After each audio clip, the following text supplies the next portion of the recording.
जितना मांगोगे उतने बड़े भिखारी रहोगे। मैं एक घर में मेहमान था कलकत्ते में। एयरपोर्ट से मेरे मेजबान मुझे लेके चले तो बड़े उदास थे। मैंने पूछा क्या हुआ? कहा कि बहुत नुकसान हो गया।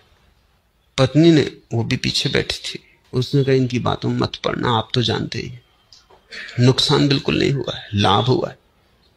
तो मैं थोड़ा परेशान हुआ कि मामला क्या है। मैंने कहा विस्तार से कहो। तो उसने कहा इनको किसी धंधे में 10 लाख मिलने की आशा थी, 5 ही लाख मिले।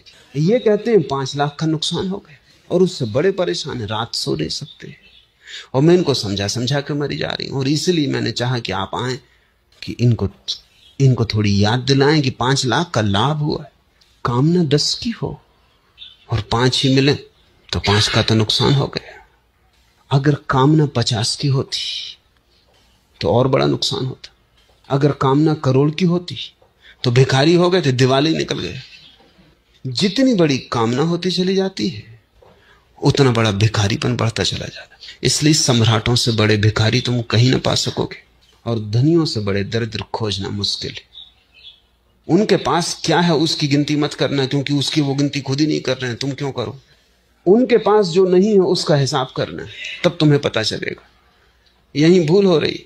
तुम देखते हो धनी को तो तुम उसका हिसाब लगाते हो जो जो उसके पास है, कितना बड़ा मकान, कितनी बड़ी कार, कितनी बड़ी जमीन, तुम इसका हिसाब लगा रहे। तुम कह रहे आदमी के पास कितना है। वो आदमी इसका हिसाब ही नहीं लगा रहा है, वो हिसाब लगा रहा है उसका जो होना चाहिए और जो नहीं।